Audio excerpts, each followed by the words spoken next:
I don't even want a freaking review, you know? It's already been kind of a shit week already. Like, I really want to do something else that's probably going to be disappointing. Another piece of schlock movie. Another tokusatsu that I over enjoy and still can't get around to any other Japanese movies. It's like, why the hell do I even bother? It's not like I'm really doing anything all that original lately. It feels like the same stale stuff, and it's always either really good or really bad. Although I suppose one has to have to do something. I mean, I don't make money off this show if I don't do anything. Oh, what I got here? Night Stalker, Night Strangler, not right away. Hold on to that. Excalibur, too pretentious. Not in the mood for it.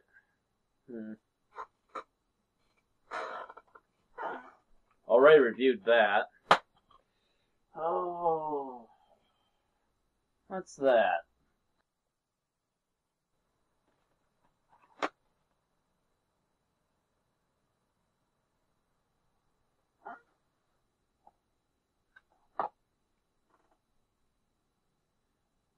Oh.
Okay. So yeah, Feeding Frenzy. Different. Oh, what to say about this thing? Hold on to that crazy song. Yeah. I think we should do, a few little background bits on this, shall we? So, Feeding Frenzy is the interesting little brainchild of the two head guys behind what is known to us on the internet as Red Letter Media. Red Letter Media mostly does reviews these days. They have two shows in particular. They have Plinkett Reviews, which follows the strange point of view of a very bizarre, twisted old man named Plinkett. And their big claim to fame was doing the Star Trek and Star Wars reviews, which have been pretty damn awesome. As a matter of fact, the last one, Star Wars Episode 3, managed to be just as long as the actual movie itself. But in the midst of doing all these reviews, they also have had other side projects. Feeding Frenzy would be one of those side projects which in particular kept Episode 3 from getting done sooner. So, the excuse to the madness, shall we say. Well, now that we got what the guys who made this are about, let's actually go at this movie, shall we? And I think even the DVD box set kind of says it, but does not tell you everything. Feeding Frenzy is a tongue-in-cheek homage to the rubber puppet monster movies of the 1980s, such as Critters and Ghoulies and anything else that try to knock off Gremlins. Yes, this movie is tongue-in-cheek. But it's not your average tongue-in-cheek. People are dying in this film. And it's equal parts silly as well as very dark. Like, actually, take this scene, for instance. It was too late. I probably shouldn't have stopped at Taco Bell. 7 people had to die because of that. But boy, was it worth it. You see, okay, so before we go too much into what the film is like, let's at least cover the main synopsis of the plot without too much spoilers. Jesse is a idiot. Just point blank, simply, a lot of the characters are actually idiots in this movie, but Jesse's probably the biggest idiot of all of them. Jesse happens to be working at a hardware store, the same hardware store, which I might also add, is owned by Mr. Plinkett. So, yeah, apparently, according to having Plinkett here, it's part of the same universe. Although I'm not sure how that works due to some of the events towards the end of the film, but again, spoilers. Mr. Plinkett pretty much gives Jesse a whole lot of shit almost all the time. And it's mostly apparently due to the fact that he has some sort of dirt on Jesse, although it's never really explained until the very end, and which again is important to the very small plot, so no spoilers. But due to this dirt that he has on Jesse, he continues to give Jesse not only a really shitty time, just verbally abusing the hell out of this kid, but also forcing him to clean up a lot of the nastier messes that I've made. Turns out there's a lot of strange stuff going on of late, from Now this goes all the way back. Mr. Plinkett asking for and destroying a tape. And that just gets more curiosity out of Jesse because, to be honest, he wants as much dirt on Mr. Plinkett as possible just so he can even the playing field. That would even out the dirt field. However, while he's working, a man who apparently left his checkbook behind causes Jesse to have to look through the lost and found. After finding the checkbook, he also finds a bag from a character that we saw really quickly earlier, who has been through some rather dark things and was sent right to the streets again due to Jesse doing something really stupid. Our love is hot. Yeah, that. Our love is hot. Your love is Okay, yeah, there's some very, very awkward moments in this film.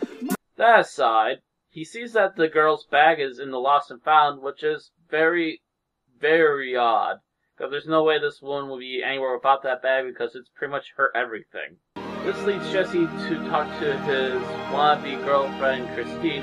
Wannabe in that he wants her to be, but she's already involved with another guy who's like this perfect mixture of preppy, jock, Hey Jesse, how are you? heavy Christine. thinker kind of guy. Like, he's Ben. like perfect in every You're all way red. that you could possibly think of Yeah, someone well, to I be get kinda perfect nervous. in something.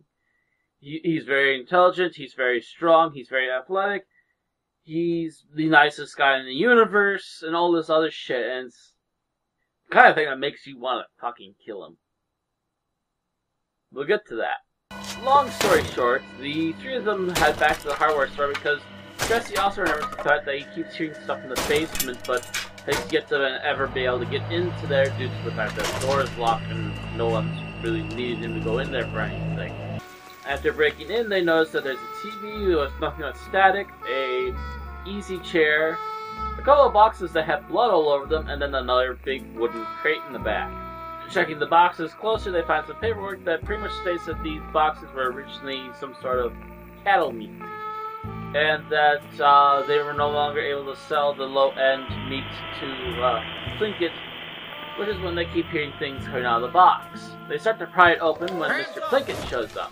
They're just constantly asking him what's in the box, Mr. what the hell's Plinkett, all this, we were and he's just like, you wanna know what's in the box? Go ahead, open the box.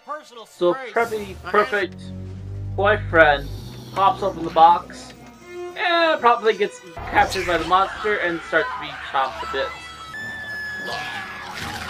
Perfect equals dead. So that's all I'm gonna give away as the plot. Again, no spoilers on this show. You want more plot, you will watch the movie. And believe me, compared to some of the movies, it's very worthwhile. Despite my gloomy disposition, it's actually been a little uplifting movie. I mean, I have a dirty, sick sense of humor. And, I mean, I like the Critters movies, the Gremlins, the Ghoulies, But also, I like some of the bizarre twisted shit, like, say, Killer Clowns from Outer Space. This is right up that alley, only it goes even more tongue into the cheek. I don't think there's been more than 5-10 minutes that I didn't have at least a little chuckle at something that happened on screen. Either it's just the way that people are acting and they purposely act that way, or it's the lines that they use, or the things that they just plain and simple do. It's just a twisted little movie, and it has fun with every single moment that it possibly can. The monsters are obviously very low budget, but as low budget as they are, that just means that they're having more fun playing with these things. And obviously they made quite a few of these so that they can get drilled up, tossed around, put on strings and dangled about and everything else in between so that they could get whatever the effects they needed out of these creatures. The actors obviously are very much in with the joke, as well as the directors/writers for this film. So, yeah, they play it to the 100th degree here, and I might also add that the writers, directors, and producers, all of which I believe are all three positions are held by the same two guys, are also the main reviewers for the Plinkett and Half in the Bag shows, and also play characters throughout the movie. Matter of fact, the one who usually does Plinkett's voice for the Plinkett Reviews does two characters in the maybe film. he's got really strong hands One of which is got a much smaller role, but he gets an amusing couple of moments on screen. How does this go? Yeah, that happened. So anyway, Really sorry. very dark movie with a massive sense of humor over the top. Very tongue-in-cheek little creature movie, and I love it. This is freaking awesome movie, guys. Sorry, this thing. Just absolutely hilarious. I would love to see more. I would also like to add that I recently found out, just before starting this review, I actually had this review planned at least a month ago to actually try and sit down and watch this and review it. And then a couple days ago I found out that Red Letter Media has actually put this up as a digital copy to be sold now. So there's even less reason for you people out there not to buy this and watch it and give Red Letter Media the money that they deserve and enjoy a slapsticky little creature movie, which also kind of features most of the main cast members of the Red Letter Media shows. So, yeah, bonus points. So, fun movie. Put me in a much better mood today. So, yeah, that about covers it. Very well done. Thank you very much for the movie. I believe it's still relatively cheap, like I want to say $5-10, something along those lines. So, worth your while, and it'll at least get you through a couple sit-throughs. Very amusing. So that's about it for now. I guess I'll see you all later.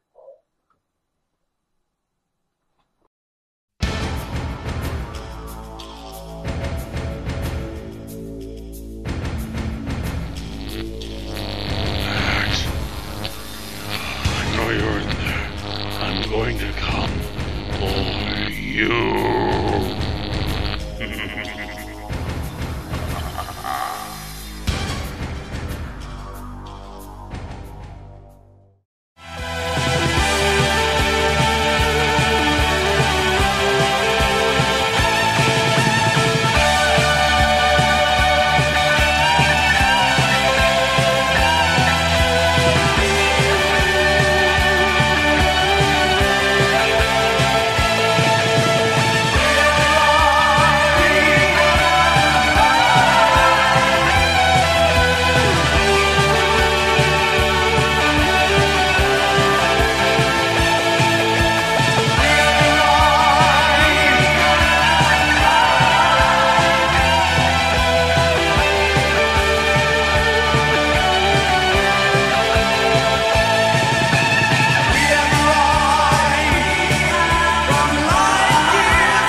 Oh yeah, and a special message for all the assholes who wrote things like this, which were then shared for the trailer for this great, wonderful movie. I hope you start sucking on Totino's pizza roll. I hope it slips into your mouth and down your throat unexpectedly, and that you start to gag and choke to death on it. You people are scum. It's a good movie, and you gave it a bullshit review before you even seen it. Fuck you. Awesome movie. Catch you guys later.